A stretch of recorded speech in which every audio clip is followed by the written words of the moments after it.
Okay, hello. This is the chapter on trends in the periodic table. So let's talk about periodic property. Periodic property is the repeating pattern of a property across a period. So as we move across the period, what happens, for example, to the atomic radius of the atoms, what happens to the ionic radius, what happens to the melting point, boiling point, and what happens to the ionization energy. This is what we will be talking about. So first of all, atomic radius. What is atomic radius? Atomic radius is half the distance between the two nuclei of two similar atoms. This is because I cannot measure the radius using one atom, because I really don't know where the end of that atom is, because as you know, the energy levels are clouds of electron density, so you wouldn't know exactly where the end of the energy level is. But we do know where the nucleus of each atom is. So if we have two similar atoms bonded together, the distance from one nucleus to the other, half of that would be the radius of one atom. So the atomic radius is half the distance between the two nuclei of two similar atoms.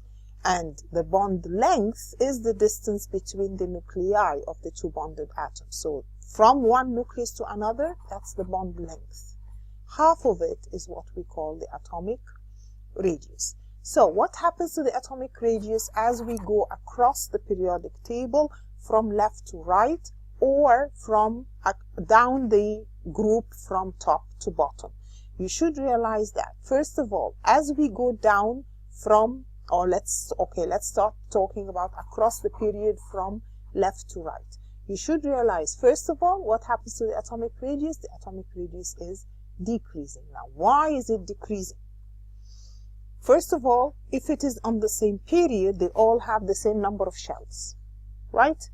But as we go from left to right, the number of positive protons in the nucleus is increasing. So, for example, sodium has 11 positives in the nucleus. Magnesium has 12 positives, attracting the same number of energy levels. Aluminium has 13 positives, attracting the same number of energy levels, and so on. And that means that as we go from left to right, the atomic radius decreases, the atom becomes smaller because the amount of positive charge in the nucleus increases, and that means there is more attraction of the valence electrons. You know that the valence electrons are the electrons in the outermost shell to the nucleus, and that means the radius becomes smaller and smaller. So in a period, the one with the smaller atomic radius is the one in group 0 or group 8, which is the noble gas. Going down a group, what is happening? As we go down a group, the number of periods increases, the number of shells increases, and the shells in the middle cause something called a shielding effect. So as I go down, the number of shells are increasing, number of energy levels are increasing, and that means that the inner energy levels causes more and more what we call shielding effect. And this decreases the attraction between the outermost electrons or the outermost shell and the positive nucleus. So the atoms, as we go down a group, any group, the atomic radius would increase. Now, what about the ion? Well, that depends. Are we talking about the ion of a metal or the ion of a non-metal? Because if we're talking about a metal like sodium, sodium has an outermost electron in its outer shell. Now, when it forms an ion, it loses that outermost electron, and that means now it has one less shell. So for metals, the ion is smaller than the atom. Why? Because to form an ion, we have lost the outermost shell. So the ion has one less shell than the atom, and that means the rest of these electrons left are having stronger attraction to the positive nucleus. So instead of 11 positives in the nucleus attracting 11 electrons in 3 shells, I now have the same 11 positives attracting 2 shells, electron in the outermost shell. As the cationic charge increases, the radius decreases. That means if I have iron, I lose 2 electrons, it becomes smaller. If I lose 3 electrons, it becomes even smaller because I am losing electrons but the same number of positive charges in the nucleus. So as I lose more and more electrons, I have more positive charge attracting less electrons. So there will be more stronger attraction force to the valence electrons. Now anions, if we're talking about an anion, what happens to a chlorine atom, for example, to form a chloride ion? It gains electrons. When we gain extra negative, the electrons in the atom tend to repel each other more, and that means that the atom becomes, or the ion becomes larger than the atom.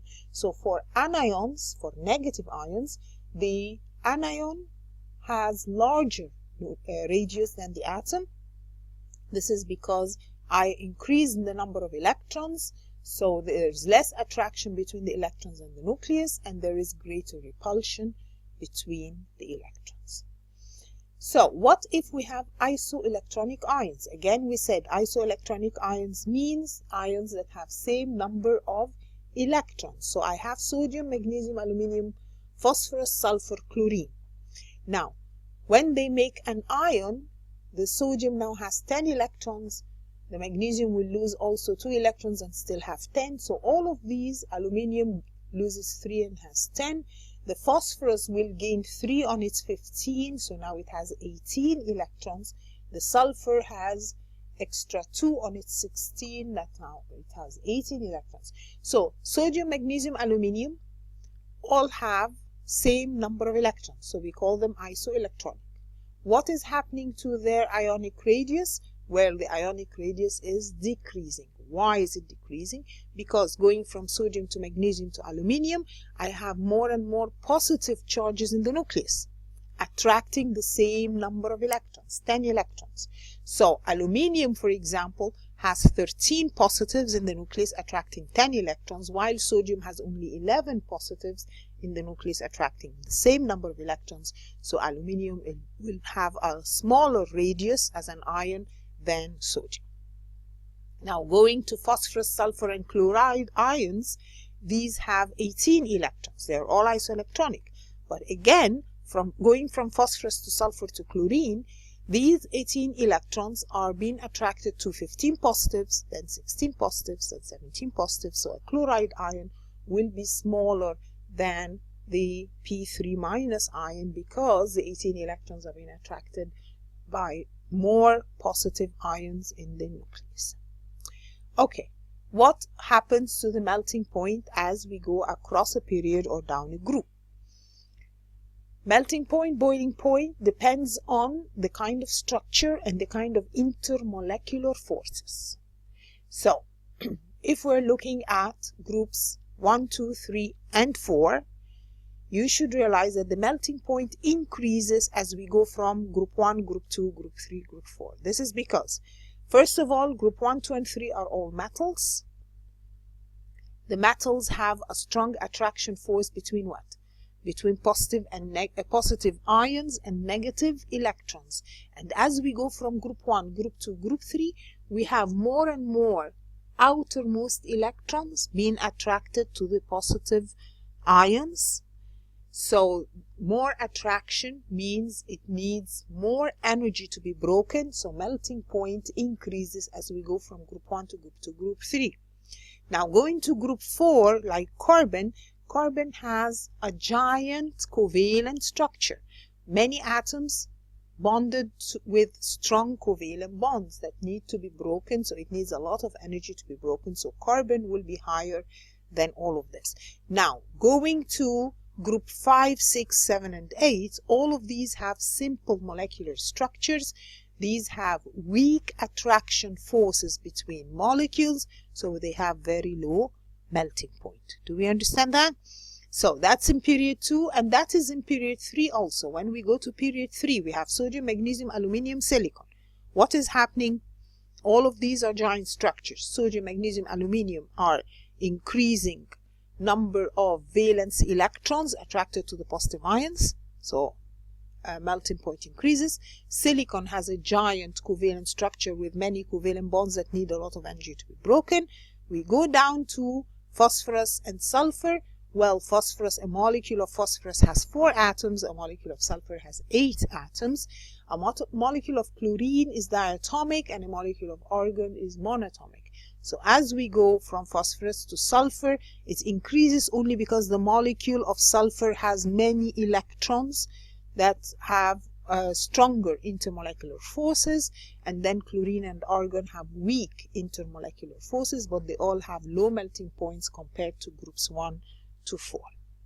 Okay, so again, going from sodium, magnesium, aluminium, group 1, group 2, group 3, we said the number of delocalized outer shell electrons increases, so there is stronger attraction between the negative electrons and the positive ions, and the boiling point or melting point increases. Also, the electrical conductivity, if we're talking about which one conducts electricity more, the more delocalized electrons in aluminium will cause it to have higher electrical conductivity than sodium or magnesium. Going down a group depends on whether we're talking about group 1 and 2 or group 7 and group 8. Group 1 and 2, we're talking about metals. Now, as we go down, the boiling point decreases in group 1 and 2. So going down groups 1 and 2, the boiling point decreases. This is because increased shielding between the positive nucleus and the outer electrons, so there is less attraction between the positive ions and the delocalized electrons. For group 7 and group 8, these are simple molecular structures. As we go down, the boiling point increases, and that is because as we go down, the larger atoms have more electrons, and this has stronger intermolecular forces, which we call van der Waals forces, so this needs a lot of energy to be broken. Ionization energy is something we haven't talked about before. Ionization energy is defined as the amount of energy required to remove the most loosely bound electron to form a positive ion. So ionization energy is the amount of energy needed to remove the outermost electron.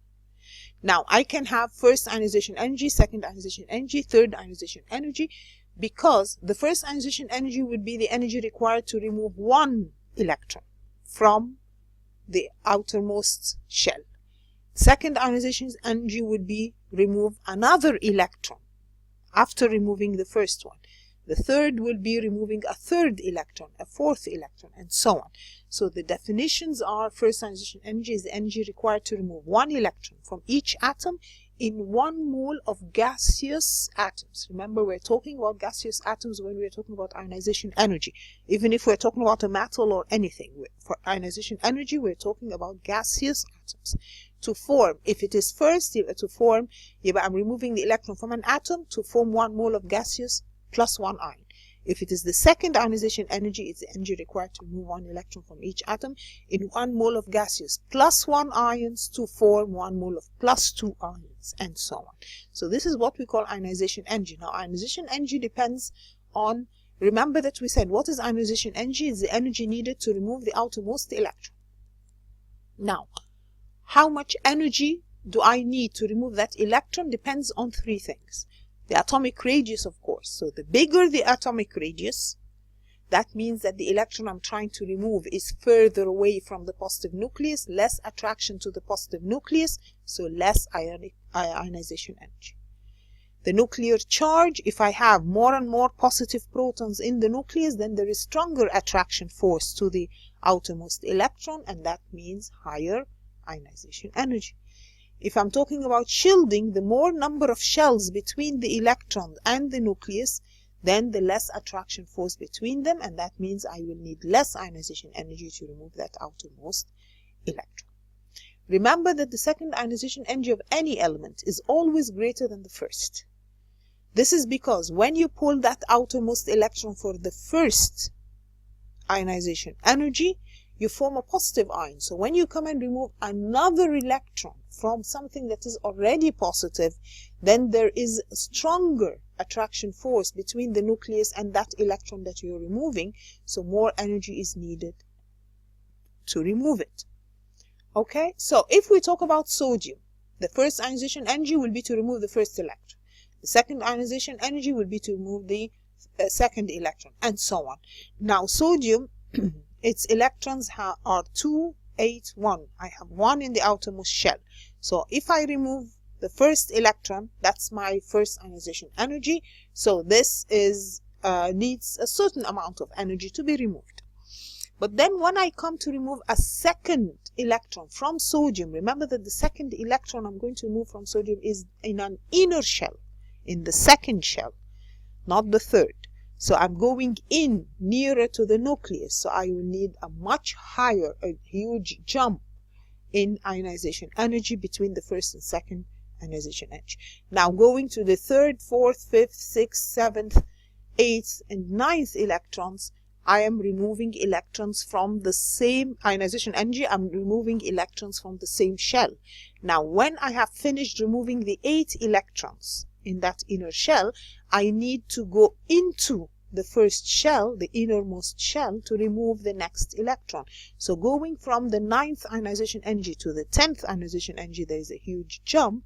So every time we go into a new shell, there is a huge jump in the ionization energy, because we're going into an inner shell that is nearer to the nucleus, more attraction to the positive nucleus, more energy is needed to remove the electron. Okay, what if I'm going across a period? So going across the period from left to right, what we're doing is something in group 1. I remove that first electron from its outermost shell. That is my first ionization energy of lithium, for example. Now going into beryllium, now beryllium has 1s2 or 2s2 actually. So 2s2 means that I'm removing an electron from a full shell, full s sublevel, and this will need more energy. Now going from beryllium to boron, boron is 5. This is 1s2, 2s2, 2p1. So the p is a higher energy level than the s. So it is further away from the nucleus. Less energy is needed to remove that outermost electron from boron, so that ionization energy goes down. Then we remove from carbon, which has 1 more electron. Then we remove from nitrogen, which has a half-filled sublevel, because nitrogen is 7, 1s2, 2s2, 2p3. This is a half-filled sublevel which is stable and doesn't want you to remove that outermost electron. So that is a high ionization energy. Now going from nitrogen to oxygen, oxygen is 1s2, 2s2, 2p4. So it has a paired electron in the p orbital. Removing an electron from a paired orbital or a paired electron is easier to remove due to the repulsion between the paired electrons. And then the ionization energy increases from fluorine to neon. So if we go one by one from lithium to beryllium, the beryllium has more protons in the nucleus, attracting the same number of shells. Atomic radius is smaller. The outermost electron is more strongly attracted to the positive protons. Now going from beryllium to boron, we said now we're removing from boron 2p1, which is higher energy than the 2s. So it needs less energy since there is less attraction to the positive nucleus.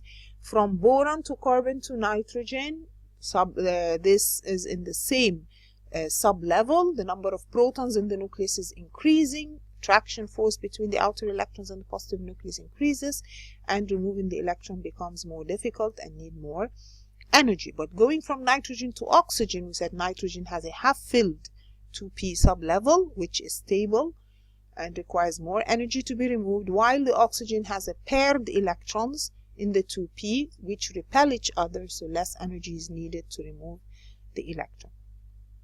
Then going from oxygen to fluorine to neon, we're increasing the positive charge in the nucleus while attracting the same number of sublevels, same sublevel 2p. So this makes the electron more difficult to remove. If we try to remove an outermost electron from a group 0, this is very high ionization energy. This is of course because the group 0 has a complete outer shell. So this is a stable configuration, makes it difficult to remove an electron from a completely filled sublevel.